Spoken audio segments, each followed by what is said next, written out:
सबको नमस्कार। दोस्तों, दिल्ली में कोरोना काफ़ी फैला हुआ है और जनता के साथ मिलके, केंद्र सरकार के साथ मिलके हम इसे काबू करने की पूरी कोशिश कर रहे हैं एक तरफ, और दूसरी तरफ जिन लोगों को कोरोना हो जाए उनके इलाज की समुचित व्यवस्था करने की कोशिश कर रहे हैं। आज दिल्ली में लगभग 25,000 एक्टिव केसेस हैं। 33,000 लोग ठीक होके अपने अपने घर जा चुके हैं। 25,000 लोग ऐसे हैं जिनको अभी भी कोरोना है। अस्पतालों में इस टाइम 6,000 के करीब लोग हैं और 12,000 के करीब लोगों का उनके घर के अंदर इलाज चल रहा है। आज जैसा मैंने बताया, दिल्ली में 25,000 एक्टिव केस हैं। आज से ठीक एक हफ्ता पहले दिल्ली में 24,000 एक्टिव केस थे। एक हफ्ते के अंदर केवल 1,000 एक्टिव केस बढ़े। इसका मतलब लगभग जितने लोग बीमार ठीक हो रहे हैं उतने ही लोग बीमार हो रहे हैं। एक तरह से फिलहाल ऐसा लगता है कि थोड़ा सा स्टेबलाइज हो रहा है। पिछले दिनों में हमने टेस्टिंग बहुत बड़े स्तर पर टेस्टिंग 3 गुना कर दी है। 3 गुना से भी ज्यादा हमने टेस्टिंग कर दी है। बीच में लोगों को अपना टेस्ट कराने में दिक्कत आ रही थी। मैं समझता हूं कि अब आपको टेस्ट कराने में दिक्कत नहीं आ रही होगी। पहले लगभग 5,000 टेस्ट डेली किए जाते थे, अब डेली 18,000 के करीब टेस्ट डेली हो रहे हैं। बीच में कुछ लैब्स ने गड़बड़ी करने की कोशिश की थी। उन लैब्स के खिलाफ हमने एक्शन लिया, क्योंकि गलत काम तो किसी को नहीं करने दिया जा सकता। कुछ लैब्स ऐसी थी जो कि नेगेटिव होने के बावजूद भी पॉजिटिव दिखा रही थी जब उनकी चेकिंग की गई। तो अब सारी लैब्स को सख्ती के साथ कहा गया है कि सही काम करना है और पूरी कैपेसिटी के ऊपर काम करना है, खूब टेस्ट करने हैं। केंद्र सरकार की मदद से दिल्ली में एंटीजन टेस्ट भी शुरू किए गए हैं। एंटीजन टेस्ट रैपिड टेस्ट होता है, 15 मिनट में, आधे घंटे में पता चल जाता है। तो इस टाइम दिल्ली के अंदर लगभग 18,000 टेस्ट डेली हो रहे हैं। मैं समझता हूं कि अब आपको अपनी टेस्टिंग कराने में कोई दिक्कत नहीं आएगी। जिन लोगों का इलाज हम घर पे करते हैं, जो लोग माइल्ड होते हैं, कम बुखार है, थोड़ी सी खांसी है या कोई सिम्टम नहीं है, ऐसे लोगों का इलाज उनके घर में ही रह के किया जाता है। उसमें हम डेली, हमारी टीम उनको फ़ोन करती है, उनसे हालचाल पूछती है, बुखार तो नहीं हुआ, और उनको एडवाइस देती है कि क्या क्या करना है। अब हम इसमें कोरोना में हमने देखा कि एक ही चीज़ की समस्या सबसे ज़्यादा होती है कि मरीज का ऑक्सीजन लेवल गिर जाता है, मरीज को सांस लेने में तकलीफ होती है, मरीज को ब्रेथलेसनेस होती है और मरीज को तुरंत ऑक्सीजन देने की जरूरत पड़ती है। अगर मरीजों को सही टाइम पे तुरंत ऑक्सीजन मिल जाए तो कई मरीजों को बचाया जा सकता है।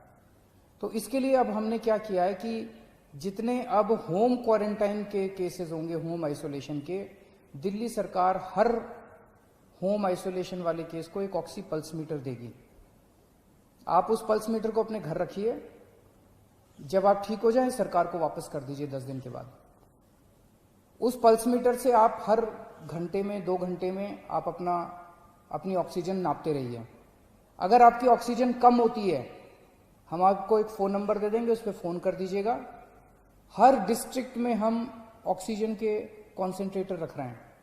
तुरंत हमारी टीम कॉन्सेंट्रेटर लेके पहुंच जाएगी जल्द से जल्द, और आपको तुरंत आपके घर में ऑक्सीजन दे दी जाएगी, और अगर ज़रूरत पड़ेगी तो आपको अस्पताल में शिफ्ट कर दिया जाएगा। कई बार हमने देखा है कि ऑक्सीजन तुरंत न मिलने की वजह से अस्पताल में शिफ्ट करने तक इतने में ही कई बार मरीज कभी कभी कोलैप्स कर जाता है। तो इसीलिए हर डिस्ट्रिक्ट के लेवल पे हम लोग ऑक्सीजन के कॉन्सेंट्रेटर रख रहे हैं, और अगर आपको जरूरत पड़ेगी तो कॉन्सेंट्रेटर पहले तुरंत आपके घर पहुंचा दिया जाएगा, ताकि आपको समय पे ऑक्सीजन मिल सके और आपको कंट्रोल किया जा सके। फिर आपको अस्पताल ले जाएंगे और अस्पताल में आपका इलाज किया जाएगा। 12 जून को दिल्ली के सारे अस्पतालों में मिला के 5300 बेड्स भरे हुए थे। आज की डेट में 6200 बेड भरे हुए हैं। तो लगभग 10 दिन में केवल 900 बेड भरे। इन 10 दिनों में 23,000 नए मरीज आए। 23,000 नए मरीजों में से केवल 900 बेड्स की जरूरत पड़ी, एक्स्ट्रा बेड्स की जरूरत पड़ी। इसके दो मायने हैं। एक तो ये कि जितने लोग अस्पताल में एडमिशन ले रहे हैं उतने ही लोग लगभग ठीक होकर घर भी जा रहे हैं, और दूसरा ये कि जितने नए केस आ रहे हैं इनमें सीरियस केस बहुत कम है। माइल्ड केस और एसिम्टोमेटिक केस ज्यादा हैं जिनका हम घर पे इलाज कर रहे हैं। सीरियस केस बहुत कम है जिनको अस्पतालों की जरूरत पड़ रही है। तो लगभग बेड्स की स्थिति ऐसी है कि डेली बेसिस पे 150 एक्स्ट्रा बेड्स की जरूरत पड़ती है। उतने बड़े स्केल के ऊपर बेड्स की फिलहाल जरूरत नहीं पड़ रही है, लेकिन फिर भी हम हाथ पे हाथ रखे नहीं बैठे। मुझे बेहद खुशी है कि आज की डेट में एक तरफ जहां 6200 बेड ऑक्यूपाइड हैं, 7000 बेड खाली हैं। बीच में थोड़ी सी बेड की मारामारी हुई थी, लेकिन हमने युद्ध स्तर के ऊपर सारे अस्पतालों से बात करके सरकारी अस्पतालों में, प्राइवेट अस्पतालों में आपके लिए बेड्स का इंतजाम किया है। आज की डेट में 7000 बेड्स खाली हैं। इस दौरान हमें केंद्र सरकार से काफी सहयोग मिल रहा है। दिल्ली सरकार और केंद्र सरकार मिलके दिल्ली में कोरोना को काबू पाने की कोशिश कर रही हैं। ये समय राजनीति करने का नहीं है, ये समय आपस में लड़ाई झगड़े का नहीं है। अगर हम आपस में लड़ेंगे तो कोरोना जीत जाएगा, और अगर हम मिलके लड़ेंगे कोरोना से तो कोरोना को हरा सकते हैं। आज पूरा देश चाइना के खिलाफ 2 युद्ध लड़ रहा है।